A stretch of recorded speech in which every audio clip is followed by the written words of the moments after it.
If you're someone exploring ethical non-monogamy after leaving a high-demand religion, first of all, welcome. You are not alone.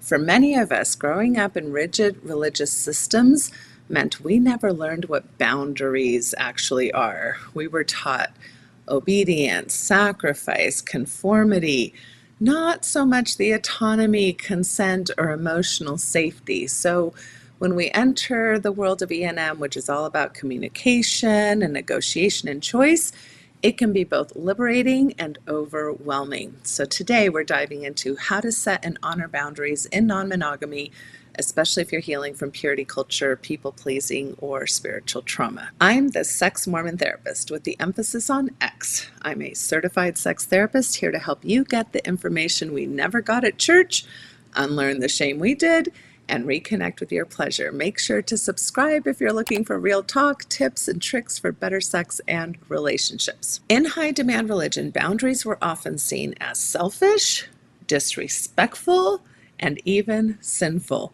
You really weren't taught to ask questions like, what do I want? What feels good or safe to me? What is my body thinking about this? You were taught instead to ask questions like, what would God want? What does my husband or wife need? What will keep me righteous? We were taught to self-sacrifice for the sake of others, like as a complete virtue, and to ignore our own discomfort when it came to saying yes to leaders, to God, or to the community. And that conditioning does not go away overnight. So when you're in ENM and someone asks, are you comfortable with this? You might freeze or fawn or flight as trauma responses because your nervous system still associates boundaries with rejection, punishment, or guilt. And this leaves you vulnerable to saying yes when in actuality you might mean no or maybe. Let's define boundaries, especially in the context of ENM. Boundaries are not walls. They're not rules you place on other people. They are not control tools. They are decisions you make to protect your own emotional well-being, your own values, and your own nervous system. So in ENM, this could sound like, I'm okay with you going on dates, but I would really do well with a check-in afterwards. Sleepovers are fine, but I would really do best if we can spend some one-on-one time the next day to reconnect after something like that. Maybe I'm not ready to meet your other partners yet, and that's not a rejection of them or of you. So boundaries are basically self-awareness plus clear communication plus compassionate follow through. You have to be prepared that as you communicate your boundaries, they're going to come up against the boundaries of the other person you're talking with.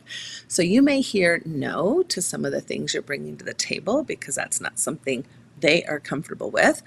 And as long as we can remember that boundaries are not about controlling, and instead it's about what you're going to do in any given situation when you have reached your discomfort level, then the sky's the limit because you are in full control of whether or not you stay present, whether or not you leave a situation, whether or not you are open to a conversation or not, regardless of what the other person is doing. Some common boundary struggles for ex-religious folks in ENM that I see all the time as a therapist, pretty much the number one is the struggle with saying no. Again, we were taught to self-sacrifice. So in ENM, we might override our own needs to be the cool partner, or to avoid conflict, or to avoid maybe hurting somebody else's feelings. But consent without boundaries isn't actually consent, it's compliance, right? So I'm not sure exactly who said this, but it's a great quote. You can't really say yes unless you're able to say no. The second thing I notice quite a bit is feeling guilty for having needs. Imagine that. You might feel bad asking for aftercare, reassurance, or exclusivity around certain behaviors. But in ENM, your needs don't make you a burden, they make you a participant in co-creating safety and hopefully sustainable relationships. One of the things that I talk with people all the time about is learning how to put something out there that you hope or want, and then being prepared for the yes, no, maybe you'll receive in return.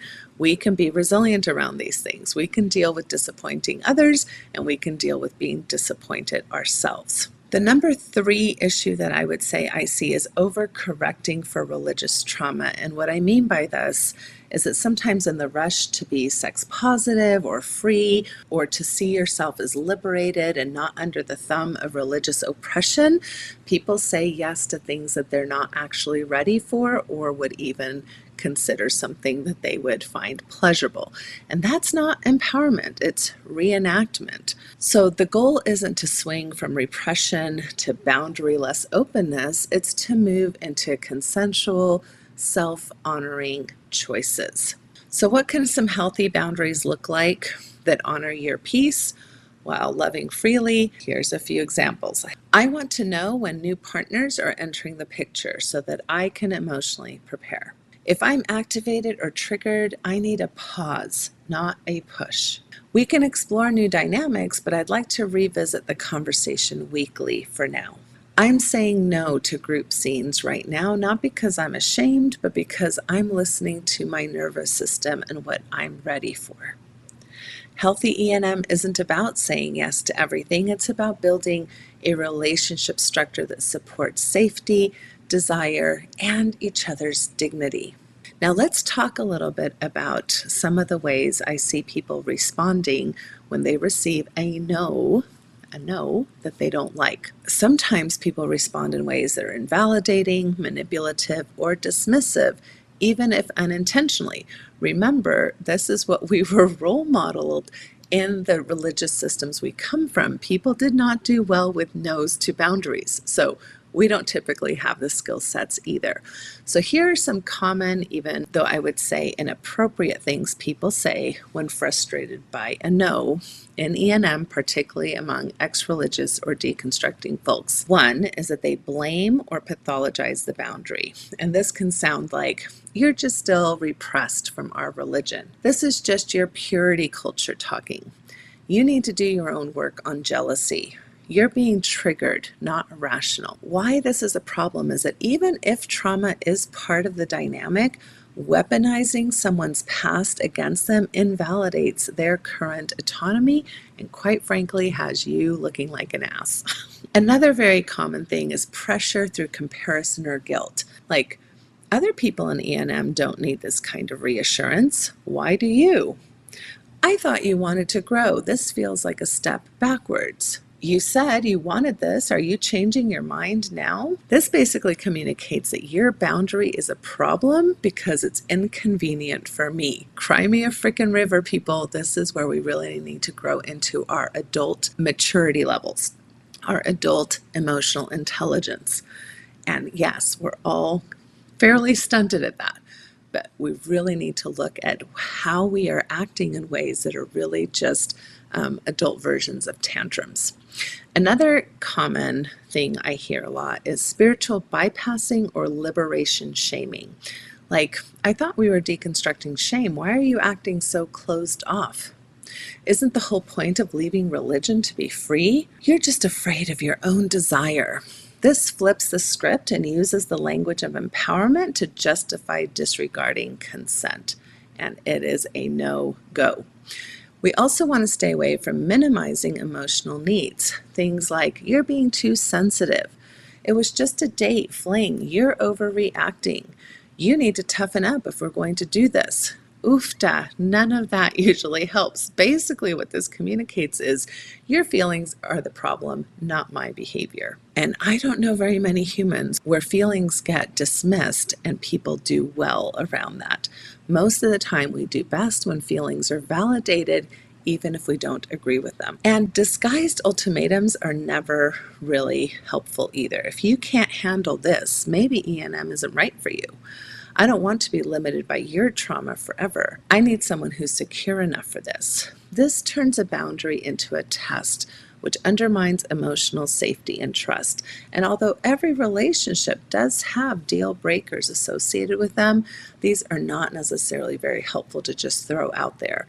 If you're really at a point where you're not sure this relationship is going to work, that needs to be a very calm and well thought out conversation rather than a reaction to a frustrating boundary. So here's some ideas of how to respond with respect and relational maturity. Thank you.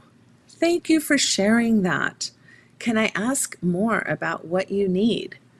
I'm not sure I understand exactly where you're coming from. Would you be willing to share more of what is happening for you? I feel disappointed, but I respect your boundary. Let's find a way forward that works for both of us.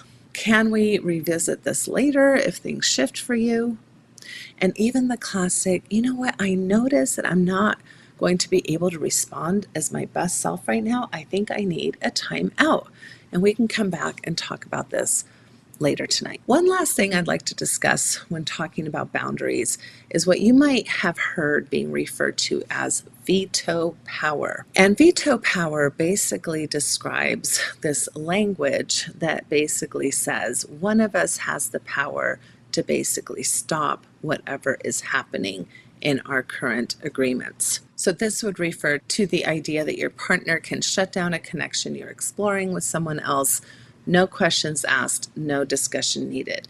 And while this may sound protective on the surface, and at times can actually be helpful if both partners agree, I trend to see it usually becoming problematic, mainly because it rubs up against this idea of being controlled, which is where a lot of people coming from high demand religions in particular have a wound.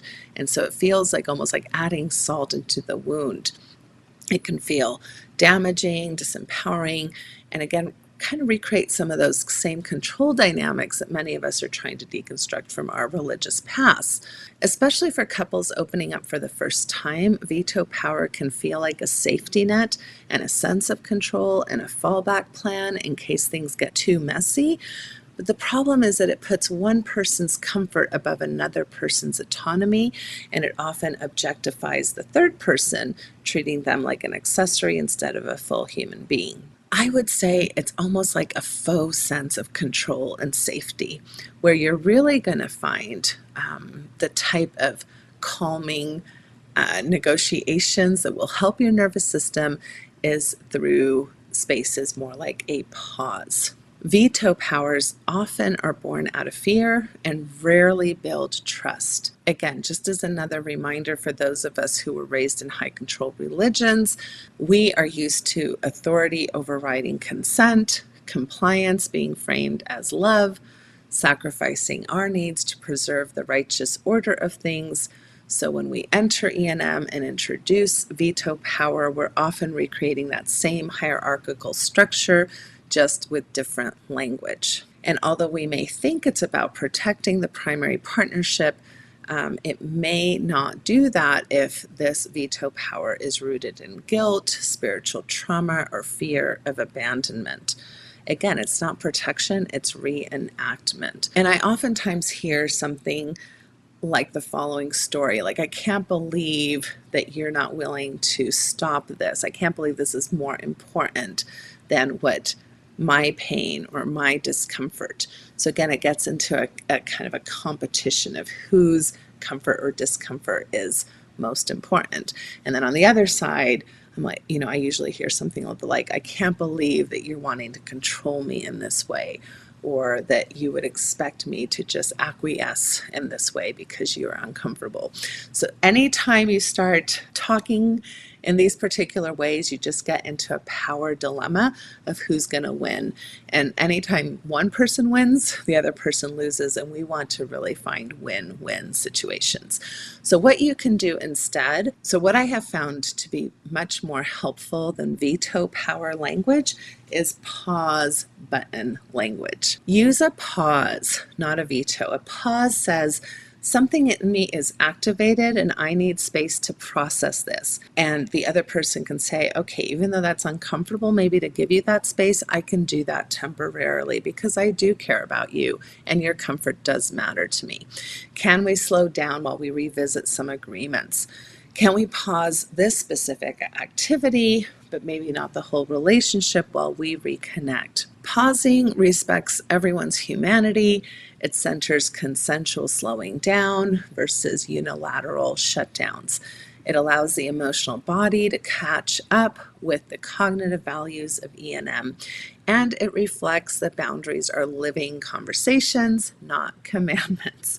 When we approach ENM through a trauma-informed lens, especially after leaving high-demand systems where many of us are still dealing with spiritual or religious trauma, we want to avoid recreating power over dynamics, emotional ultimatums, hierarchical entitlement, and instead we want to aim for collaborative care, mutual accountability, secure, expansive connection. Pauses supports this. It's an invitation, not a threat. It creates space without hopefully causing rupture. So, if you're navigating ENM and you are tempted to reach for a veto, some questions that you could ask yourself is, what am I really afraid of here? What needs are not being met right now? Is there a way we can slow this down with everyone's dignity intact? Okay, to conclude, loving freely doesn't mean loving without boundaries. In fact, love is all about boundaries. To quote Brene Brown, she says, boundaries are kind. I know most of us got the message that boundaries are mean, but actually boundaries are super kind because you let other people know what you're okay with, what you're not okay with, and you get to know what others are okay with as well. Boundaries are ways that we can love intentionally, consensually, and growth-oriented. If you're coming out of a religious system that taught you to erase yourself, boundaries are going to feel uncomfortable at first, but they are a sign of healing and not harm. I'd love to hear from you. What's one boundary that you've had to learn in your ENM journey, especially coming out of religion? Or what's one you're currently trying to practice? How have you grown from practicing boundaries? What kind of experiences have you had that went well or didn't? I'd love to hear about it. And if you enjoy my content and want to go deeper, go sign up for my newsletter at natashahelfer.com. You'll get a free copy of my current download full of juicy information. And always remember to ring my bell and subscribe. I give you full consent.